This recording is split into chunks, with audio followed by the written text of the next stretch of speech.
Procedure D, क्या नाम दे दिया? Stored procedure D. क्लॉजेस के साथ साथ आज हम एक और टॉपिक ये स्टोर्ड प्रोसीजर का भी पढ़ेंगे, लेकिन पहले क्लॉजेस पे बात करेंगे। आप डेटाबेस का नाम कुछ भी रख सकते हैं। ये क्वेरी लिखने के बाद आप इसे सेलेक्ट कीजिएगा और एग्जीक्यूट के बटन पे क्लिक करेंगे तो आपके पास आपकी कमांड सक्सेसफुली एग्जीक्यूट हो जाएगी। उसके बाद मैं यहाँ पर जो है इस डेटाबेस को यूज भी कर लेता हूँ, क्योंकि बाय डिफॉल्ट हमारा एसक्यूएल मास्टर डेटाबेस यूज करता है। हमें अपनी स्पेसिफिक डेटाबेस में काम करना है, तो उसके लिए मैं इसको यहाँ पे यूज करूँगा। इस यूज की कमांड को आप सेलेक्ट करेंगे और सेलेक्ट करने के बाद एग्जीक्यूट के बटन पे क्लिक करेंगे तो आपकी यूज हो जाएगी डेटाबेस। ठीक है, एक टेबल बनाएंगे और टेबल आप अपनी मर्जी से बना सकते हैं। आप एम्प्लॉय जो कि क्लॉजेस के अंदर आती है वो है आपकी सेलेक्ट की स्टेटमेंट, और वो आप पढ़ चुके हो। ये कमांड चलाते हैं। अगर मुझे कोई स्पेसिफिक कॉलम्स देखने हो, जैसे मैं चाहता हूं कि मेरे पास स्टूडेंट का नेचरी की जगह पे आप उन कॉलम्स के नाम बता देते हैं जो आपको चाहिए। जैसे मैंने बता दिया मुझे स्टूडेंट का नेम चाहिए और स्टूडेंट की सिटी चाहिए और उसके अलावा स्टूडेंट के हमारे पास मार्क्स चाहिए। तो मैंने ये 3 कॉलम्स को जिस तरह लिख दी। अब अगर मैं ये वाली सेलेक्ट की क्वेरी सेलेक्ट करूंगा और इसे एग्जीक्यूट करूंगा तो मेरे पास सिर्फ वो कॉलम्स आएंगे जो मैंने बताया। तो ये कोई बेसिक स्टेटमेंट। अब इस टेबल में कोई इंसर्ट इनटू था, 10-15 रिकॉर्ड यहाँ पे इंसर्ट कर लेते हैं। थोड़ा टाइम लगेगा लेकिन कर लेते हैं।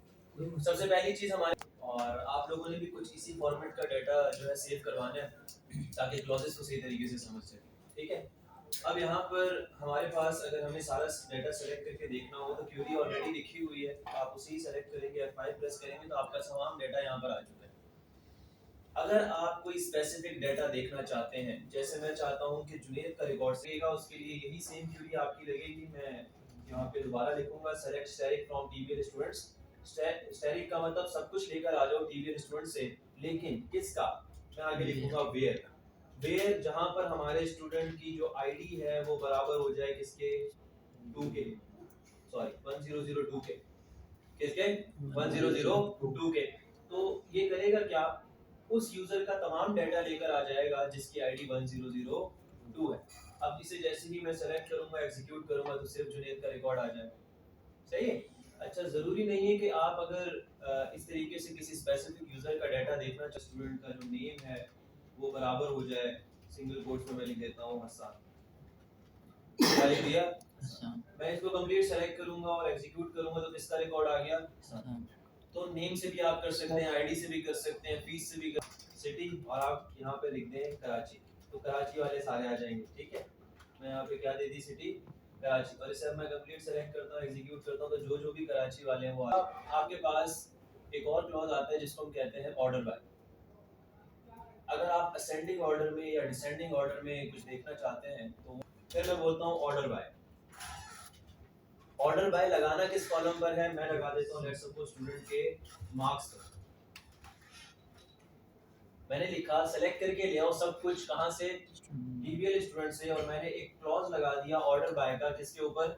स्टूडेंट मार्क्स के ऊपर। इसको मैं कंप्लीट सेलेक्ट करता हूं, एग्जीक्यूट करता हूं तो जिसने बाय डिफॉल्ट असेंडिंग किया या डिसेंडिंग किया? असेंडिंग। तो बाय डिफॉल्ट जो बिहेवियर आपके ऑर्डर बाय का है वो ये एससी। तो अब यहाँ पर जैसे ही मैं इसे सेलेक्ट करूंगा, एग्जीक्यूट करूंगा तो अब डिसेंडिंग ऑर्डर में आ जाएगा, यानी बड़े से छोटे। तो अगर आप इस तरीके से डाटा ऑपरेटर्स पढ़ाए थे, एंड और याद है किसी? एंड और में फर्क क्या था? आईडी इज इक्वल्स टू हमारे पास हो जाए 1001 और मैं साथ में कहता हूँ एंड, क्या कहता हूँ? एंड स्टूडेंट का जो नाम है वो बराबर हो जाए, मैं कह देता हूँ हमजा के। तो आप खुद बताएं इसमें से दोनों कंडीशंस ट्रू हैं? तो कुछ भी नहीं आएगा। वजह उसकी ये है कि कंडीशन ही फॉल्स हो गई, और एंड कहता है कि दोनों कंडीशंस का ट्रू होना जरूरी है। तो मैं यहाँ पर अगर नाम अदनान लिख दूंगा तो मेरे पास डाटा आ जाएगा। अब इसे कंप्लीट सेलेक्ट करते हैं तो अब हमारे पास डाटा आ गया। और नेम चेंज करके मैं यहाँ पे दे देता हूँ हमजा। और अब मैं इस सेलेक्ट की क्वेरी को कंप्लीट फॉल्स आएगा, नहीं है एग्जीक्यूट करूंगा तो हसन का रिकॉर्ड फिर भी आ गया। वजह उसकी क्या है? किसी का, लेकिन 1001 आईडी मौजूद तो है। तो और ऑपरेटर क्या करता है तो वो आपका रिजल्ट दिखा देगा। एंड ऑपरेटर क्या करता है? दोनों का ट्रू होना जरूरी है। इसका भी टेबल कैसे बनेगा भाई वो बता दो यार। एग्रीगेट फंक्शन जो कि इस्तेमाल किए जाते हैं बेसिक मैथमेटिकल ऑपरेशंस परफॉर्म करने के लिए, सम निकालने के लिए, एवरेज निकालने के लिए, मिनिमम वैल्यू या मैक्सिमम वैल्यू निकालने के लिए, या फिर रिकॉर्ड्स को काउंट करने के लिए। तो वो कुछ फंक्शन जो ये सिलेक्ट फ्रॉम वेयर स्टूडेंट से सब कुछ सेलेक्ट करके लिया कहाँ से टीबीएल स्टूडेंट से। ये क्वेरी क्या करेगी हमें अपने हमारे स्टूडेंट्स के टेबल का तमाम डाटा लाकर दे देगी, लेकिन मुझे सारा डाटा नहीं चाहिए, मुझे काउंट चाहिए कि मेरे टेबल में कितना रिकॉर्ड मौजूद है, 1 है 2 है 3 है कितने हैं। तो उस सूरत में आप ये जो काउंट ये जो स्टैटिक लिख रहे हैं इस स्टैटिक को आप एक काउंट के फंक्शन में रैप कर देंगे कुछ इस तरीके से, सही है। और अब जब मैं अपनी क्वेरी सेलेक्ट करूंगा एग्जीक्यूट करूंगा तो कितने रिकॉर्ड्स आ रहे हैं, लेकिन आप एक चीज नोटिस करेंगे कि इसके ऊपर लिखा हुआ है नो कॉलम नेम। आप इसको एक टेम्पररी नाम देना चाहते हैं तो कौन सा कॉन्सेप्ट यहाँ यूज होगा, टोटल नंबर ऑफ स्टूडेंट्स। क्या नाम दे दिया मैंने इसे, टोटल नंबर ऑफ स्टूडेंट्स। और अब मैं इस क्वेरी को दोबारा सेलेक्ट करूंगा एग्जीक्यूट करूंगा तो अब हमें समझ आ रहा है कि ये 6 बेसिकली क्या है, क्योंकि ऊपर कॉलम का नाम प्रॉपर्ली लिखा हुआ आ रहा है। तो जब आपने काउंट करना होगा तो आप काउंट का ये फंक्शन यूज कर लेंगे। सम निकालना हो तो सम का हम कॉन्सेप्ट लगा सकते हैं फीसिस के ऊपर। मैं निकालना चाहता हूँ सम कि मैं तमाम स्टूडेंट्स की जो फीसिस हैं उसको ऐड करके हमारे पास कितनी फीस बन रही है वो देखना चाहता हूँ। तो उसके लिए हम यहाँ पे क्या करेंगे, हम लिखेंगे सेलेक्ट स्टैटिक, सेलेक्ट करेंगे सब कुछ कहाँ से, टीबीएल स्टूडेंट से। ये सब कुछ सेलेक्ट करके ले आओ कहाँ से, टीबीएल स्टूडेंट से। लेकिन हमें सब कुछ नहीं चाहिए बल्कि हमें सम चाहिए, कौन से कॉलम का, फीस के कॉलम का। तो हम यहाँ पे लिखेंगे स्टैटिक को हटा देंगे, स्टैटिक की जगह लिखेंगे सम और सम के पैरेंथेसिस में कौन सा कॉलम पास कर देंगे, स्टूडेंट। अब जब मैं इसे कंप्लीट सेलेक्ट करूंगा एग्जीक्यूट करूंगा तो ये तमाम फीसिस का सम आ चुका है, लेकिन ऊपर कॉलम का नाम नहीं आ रहा तो इसको भी एक टेम्परेरी नाम दे देंगे एज टोटल फीस। क्या नाम दे दिया, टोटल फीस। इसको अब सेलेक्ट करेंगे तो अब हमें पता चल रहा है कि ये क्या है। तो ये सारे स्टूडेंट्स का, वो 6 के 6 स्टूडेंट्स को ऐड करने के बाद जो फीस बनी वो दिखा है। क्लियर है। अब यहाँ पर अगर आप मिनिमम देखना चाहते हैं कि आप मिनिमम फीस जो है वो कितनी चार्ज कर रहे हो और मैक्सिमम कितनी चार्ज कर रहे हो, तो उसके लिए भी आप यहाँ पर यही सेम क्वेरी कॉपी कर लो और इसे एक दफा दोबारा पेस्ट कर। अब इधर आप सम नहीं लिखोगे बल्कि सम की जगह आप क्या लिखोगे, मिन। और मिन के अंदर आपने क्या पास कर दिया, स्टूडेंट फीस। इधर अब इसको एलियास क्या देंगे, टोटल फीस, बल्कि नहीं मैं इसको एलियास दे दूंगा मिनिमम फीस।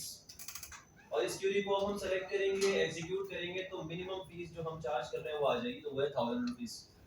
ठीक है। इसी तरीके से यही सेम क्वेरी आप कॉपी करके दोबारा पेस्ट करें, मिन की जगह इस दफा आप क्या लिख लें, मैक्स, और इसको एक नाम दे दें और वो है हमारे पास मैक्सिमम। यहाँ मैंने इसे नाम दे दिया मैक्सिमम। ठीक है। इसे हम कंप्लीट सेलेक्ट करेंगे एग्जीक्यूट करेंगे तो हमारे पास जो मैक्सिमम फीस हम चार्ज कर रहे हैं वो आ जाएगी। तो ये हमारे फंक्शंस हो गए। एक और फंक्शन आता है जब आपने एवरेज निकालना हो, तो एवरेज यहाँ पे कैसे निकालेंगे वो जरा देखने के लिए सेम क्वेरी आप दोबारा पेस्ट करें, मिन की जगह पे लिख दें एवीजी, शॉर्ट में क्या लिख लेंगे, एवीजी, और यहाँ पे मिनिमम की जगह दे दें एवरेज फीस। ठीक है, मैंने यहाँ पे लिख दिया है। अब इसे कंप्लीट सेलेक्ट करेंगे एग्जीक्यूट करेंगे तो ये एवरेज आ गई। कौन बताएगा कि एवरेज किस तरह निकलता है। यहाँ पर हम कह देंगे कौन से टेबल से सारा डाटा लेकर आ जाओ, टीबीएल स्टूडेंट्स। इसे अब मैं कंप्लीट सेलेक्ट करता हूँ, सेलेक्ट करने के बाद एग्जीक्यूट करता हूँ, जो टॉप 2 है वो आ जाएंगे। ठीक है। तो कुछ इस तरीके से आप ये भी देख सकते हो, अगर आप टॉप के कुछ रिकॉर्ड्स देखना चाहते हैं, क्लॉज यूज करते हैं जिसको हम कहते हैं बिटवीन। क्या कहते हैं, बिटवीन। मैं यहाँ लिखूंगा सेलेक्ट स्टैटिक फ्रॉम और हमारे टेबल का नाम आ जाएगा जो कि क्या है, TBL students. Where student marks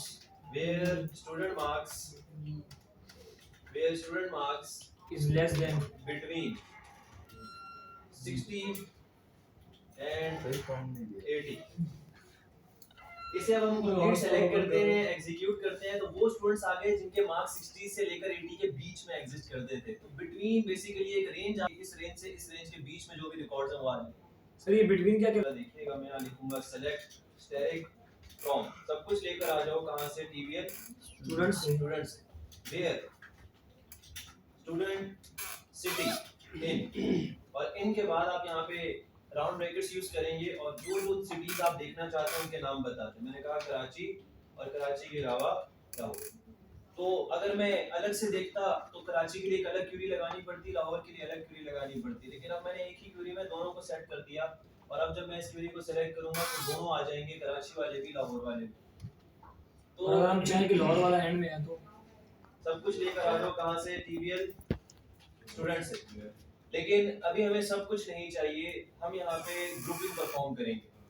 एक एग्जांपल मैं करवा देता हूँ, यहाँ पे हम स्टैटिक की जगह लिखते हैं कि हमें चाहिए स्टूडेंट की सिटीज, सही है, स्टूडेंट की सिटी, और साथ में हम यहाँ पे काउंट कर लेते हैं सारी वैल्यूज को। तो काउंट करने के लिए हम क्या यूज करते हैं, काउंट स्टैटिक। सेलेक्ट करके ले आओ स्टूडेंट की सिटी और साथ में काउंट भी सबका सेलेक्ट करके ले आओ। तो स्टैटिक का मतलब सबका, यानी ऑल फ्रॉम टीवीएल स्टूडेंट्स। आगे क्या करें, मेरा दिल कह रहा है कि ग्रुप बाय लगना चाहिए। ग्रुप बाय के बाद क्या लिखूंगा,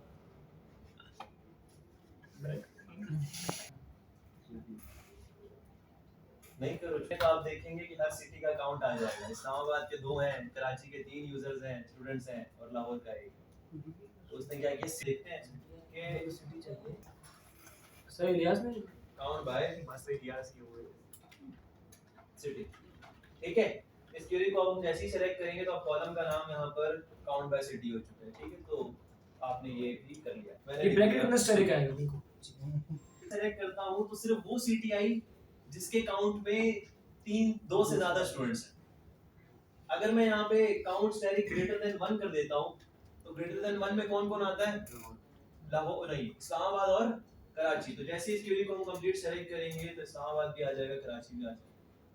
ठीक है, प्रोवाइड कर दूंगा, आप लोग रख सकते हो।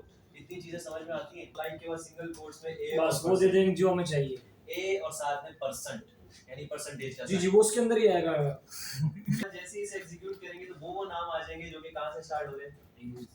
इसी तरह अगर मैं ये देखना चाहता हूँ कि मेरे पास वो नाम आ जाए जो कि हमारे पास आर पर एंड हो रहे हैं, तो मैं क्या करूंगा, परसेंटेज पहले डाल देंगे, करूंगा तो सिर्फ वो नाम आ जाएंगे जो कि आर पर एंड हो रहे हैं। तो अथर का नाम है तो वो आ गया।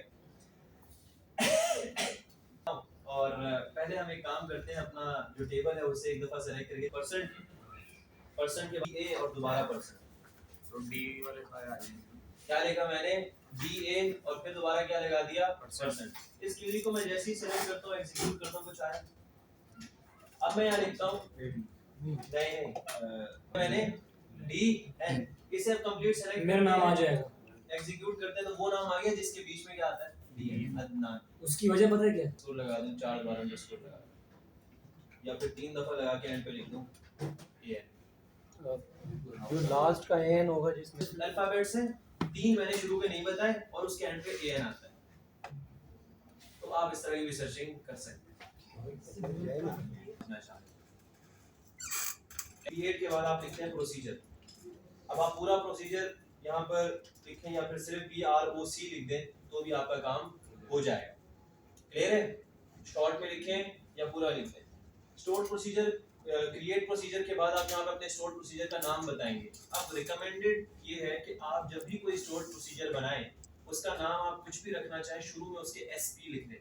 क्या लिख दें, तो बेहतर रहेगा, ताकि नाम रीडेबल रहे कि ये बेसिकली हमारे पास क्या है, स्टोर प्रोसीजर है। तो मैं इसके स्टार्ट में लिख देता हूँ SP अंडरस्कोर, क्या लिख दिया, SP अंडरस्कोर, और मैं आगे अपने स्टोर प्रोसीजर का नाम दे देता हूँ गेट ऑल स्टूडेंट्स। क्या कह दिया, गेट ऑल स्टूडेंट्स, ये मैंने इसका नाम दे दिया। फिर एंटर करेंगे। एंटर करने के बाद यहाँ पर एक कीवर्ड यूज होगा जो कि है एज का कीवर्ड। फिर एज के कीवर्ड के बाद, क्योंकि स्टोर्ड प्रोसीजर एक ब्लॉक ऑफ कोड है, फंक्शन की तरह काम करता है, तो इसके यहाँ पर कर्ली ब्रैकेट्स यूज नहीं होती, बल्कि यहाँ पर एक बिगिन का कीवर्ड यूज होता है और एक एंड का कीवर्ड।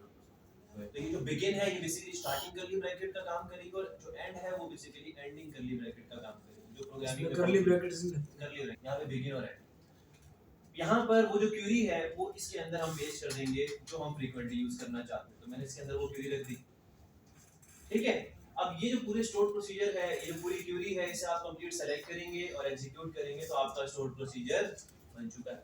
अब ये कहाँ बना, जरा वो देखें। मैं यहाँ पर आता हूँ अपने डेटाबेस में, और सही नजर आ रहा है आप लोगों को लेफ्ट पैनल। डेटाबेसेस में आकर मैं सबसे पहले अपनी इस डेटाबेस के नाम पर राइट क्लिक करूंगा और राइट क्लिक करके इसे मैं एक दफा रिफ्रेश कर दूंगा। यहाँ पर आपको प्रोग्रामेबिलिटी का एक फोल्डर मिलेगा और प्रोग्रामेबिलिटी के फोल्डर में आपको स्टोर प्रोसीजर मिलेगा। इधर आपको दो मिलेंगे, एक सिस्टम स्टोर्ड प्रोसीजर और एक आपका। तो सिस्टम स्टोर्ड प्रोसीजर पे अगर मैं प्लस पे क्लिक करता हूं तो ये बहुत सारे आपकी साइड बार को नोटिस कीजिए, इस साइड बार में कितने सारे सिस्टम डिफाइंड, ठीक है। इसको बंद कर दो। तो इसे हम फिलहाल के लिए स्टोर्ड प्रोसीजर ये रहा बना हुआ, ठीक। अब इस स्टोर्ड प्रोसीजर को हमने बना तो लिया, अब इसे रन किस तरह करेंगे। तो आपने जब कभी भी किसी भी स्टोर्ड प्रोसीजर को एग्जीक्यूट करना होता है तो आप यहाँ पे लिखते हैं sp_get all students, क्या लिखते हैं get all students। सिर्फ इतना नहीं लिखेंगे बल्कि इससे पहले आप एक कीवर्ड यूज करेंगे जो कि है execute। अब आप शॉर्ट में लिखें EXEC या फिर आप पूरा लिखें execute, एक ही बात। और एग्जीक्यूट के बाद आप अपने प्रोसीजर का नाम देंगे, इस क्वेरी को सेलेक्ट करेंगे, एग्जीक्यूट करेंगे तो आपका वो काम हो जाएगा जो आपने प्रोसीजर में सेव करवाया। ये यूजर डिफाइंड ये यूजर डिफाइंड है। और ये कौन, फिर लिखूंगा प्रोसीजर और उसके बाद यहाँ पे हम दे देंगे अपने प्रोसीजर का नाम। तो प्रोसीजर का नाम मैं दे देता हूँ sp_get student by id। क्या नाम दे दिया? नाम कोई भी दे सकता है। हाँ, नाम आपको पैरामीटर जब भी बनाने होते हैं, पैरामीटर्स बनाने हो, वेरिएबल्स बनाने हो, यहाँ पे भी बनते हैं। प्रोग्रामिंग के कॉन्सेप्ट यहाँ पर भी, उसको एसक्यूएल की ज़बान में बोला जाता है TSQL। क्या बोला जाता है? यानी ट्रांजैक्ट एसक्यूएल। जब आप अपनी एसक्यूएल की क्वेरीज में प्रोग्रामिंग के कॉन्सेप्ट को इन्वॉल्व करने लग जाते हैं, इफ एल्स कंडीशन लगाना शुरू कर देते हैं, वेरिएबल्स बनाना शुरू कर देते हैं, पैरामीटर्स बनाना शुरू कर देते हैं, ये पूरा वो पूरा स्टोर्ड प्रोसीजर का कॉन्सेप्ट, फंक्शंस का कॉन्सेप्ट, ट्रिगर का कॉन्सेप्ट, ये सारे के सारे कॉन्सेप्ट ट्रांजैक्ट एसक्यूएल के अंदर आते हैं। तो आज से आप ऐसा समझिए कि आप ट्रांजैक्ट एसक्यूएल शुरू कर चुके हैं। वो बेसिक एसक्यूएल तो आप ऑलरेडी माइस्क्यूएल में भी पढ़ चुके हैं, उसमें तो कुछ नया था ही। पैरामीटर अगर आप देंगे @ से, फिर आप देंगे पैरामीटर का नाम। तो पैरामीटर का नाम आप कुछ भी दे सकते हैं, मैंने क्या दे दिया? आईडी। फिर आप देंगे पैरामीटर के अंदर डाटा किस टाइप का सेव होगा, मैंने कह दिया इंटीजर टाइप। यानी ये जो मेरा पैरामीटर मैंने बनाया है आईडी नाम का, ये किस टाइप का डाटा अपने अंदर सेव करेगा? इंटीजर टाइप का डाटा सेव करेगा। उसके बाद आप एंटर करें एस का कीवर्ड, देन बिगिन का कीवर्ड, जो सिंटैक्स है वो आप कंप्लीट करें। और जो आपकी क्वेरी है वो इस बिगिन और एंड के ब्लॉक के बीच में आएगी। क्वेरी क्या है? क्वेरी है कि सेलेक्ट करके ले आओ सब कुछ, कहां से? TBL स्टूडेंट से, वेयर जहां पर स्टूडेंट की जो आईडी है वो बराबर हो जाए @id। पहले आप क्या किया करते थे? Student ID is equal to कोई आईडी बता देते थे। अब आपने इक्वल टू के बाद वो पैरामीटर बता दिए जो आपने अभी थोड़ी देर पहले ऊपर बनाया। अभी थोड़ी देर में ये समझ आएगा कि ये काम किस तरह करना है। ये प्रोसीजर आप कंप्लीट सेलेक्ट करें और सेलेक्ट करने के बाद इसे एग्जीक्यूट करें, प्रोसीजर बन जाएगा। बन गया? ठीक। मैं यहाँ पर इस प्रोसीजर को अगर एग्जीक्यूट करना चाहता हूँ तो एग्जीक्यूट करने के लिए सबसे पहले आपको लिखना पड़ेगा EXEC यानी एग्जीक्यूट, या पूरा लिख दें। उसके बाद आपके प्रोसीजर का नाम आ जाएगा जो कि मैंने लिख दिया गेट स्टूडेंट बाय आईडी। सिर्फ इतनी लाइन लिखूंगा, एग्जीक्यूट करूंगा तो एरर आ जाएगा, कहेगा कि मुझे एक वैल्यू चाहिए। जिस तरह फंक्शंस में याद होगा, आप अगर कोई प्रोग्रामिंग में फंक्शन बनाते थे और जब आप उसे कॉल करवाते थे तो वहां पर वो आपसे कहता था कि मुझे क्या बताओ? पैरामीटर की वैल्यू बताओ। तो यहाँ पर भी सेम सिनेरियो है कि आपने जब प्रोसीजर बनाया वहां पर आपने एक पैरामीटर बनाया है आईडी नाम का, जिसकी 1003 क्या वैल्यू भेज दी? इस कंप्लीट क्वेरी को सेलेक्ट करेंगे, एग्जीक्यूट करेंगे तो 1003 पर जो डाटा था वो आ गया। ये काम हुआ कैसे? जैसे ही मैंने ये प्रोसीजर एग्जीक्यूट किया, यहाँ से ये 1003 चला गया इस आईडी के पैरामीटर के पास और वहां से यहाँ आ गया। तो ये क्वेरी चली, select static from TBL students where student ID is equal to 1003। अब ये पूरी क्वेरी लिखने से अच्छा लिखो एग्जीक्यूट, प्रोसीजर का नाम और आईडी दे दो, आ जाएगा। ये तो बहुत बेसिक एग्जांपल है। आगे चलकर आप जो बड़ी बैंकिंग सॉफ्टवेयर बनाते हो चीज सीखने वाले के प्रोसेस देंगे। फिर आपने जहां भी चीजें अपडेट करनी है वो अपडेट कर लें। जैसे एक पैरामीटर आईडी का है, मैं एक और पैरामीटर नेम का पास कर देता हूं, टाइप उसे हम यहां पे व्हाट्सएप दे देंगे 50।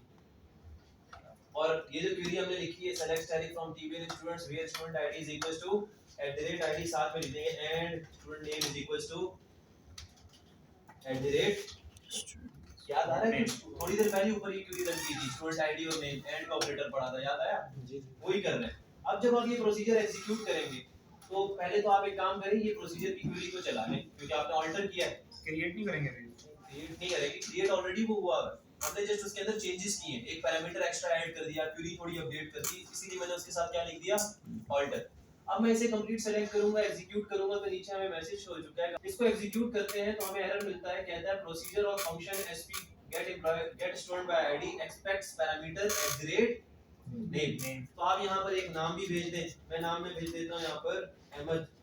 तो 1003 पर क्या अहमद एग्जिस्ट करता है? अगर मैं इसे सेलेक्ट करूंगा, एग्जीक्यूट करूंगा तो कुछ भी नहीं आएगा। 1001 देते हैं और 1001 के साथ नाम प्रोवाइड करते हैं लेजेंड का और एग्जीक्यूट करेंगे तो आ गया डेटा। और उसके बाद आप अपने प्रोसीजर का नाम बता देंगे, जैसे मैंने बता दिया क्या sp_get student by id। इसे मैं कंप्लीट सेलेक्ट करता हूं, एग्जीक्यूट करता हूं तो क्या होगा? सर इसमें पैरामीटर्स लगते हैं मेरे ख्याल से। पूरी देखनी पड़ती है, देखना चाहते हो आप तो उस सूरत में क्या यूज करोगे। लेकिन अगर आप डेवलपर हो और आप चाहते हो कि कोई भी आपके बनाए हुए प्रोसीजर्स की क्वेरी ना देख सके, इस तरह तो कोई भी देख लेगा। अगर आप चाहते हो कि कोई ना देख सके तो उस सूरत में आप अपने प्रोसीजर को इनक्रिप्ट कर देते हो, ताला लगा देते हो, लॉक कर देते हो। और लॉक करने के लिए यहाँ पर इंक्रिप्शन का कॉन्सेप्ट इस्तेमाल किया जाता है। अब अगर आप देखें तो ये मेरा प्रोसीजर बना हुआ है 2 पैरामीटर्स वाला, इसको मैंने इंक्रिप्ट करना है, ऑलरेडी बना हुआ है और मैं इसको अपडेट करना चाह रहा हूँ। तो ऑल्टर तो ऑलरेडी लिखा हुआ है ना मैंने, तो जब मुझे यहाँ क्या लगाना है, इंक्रिप्शन। तो आप यहाँ पे लिखेंगे विद इंक्रिप्शन। क्या लिखेंगे?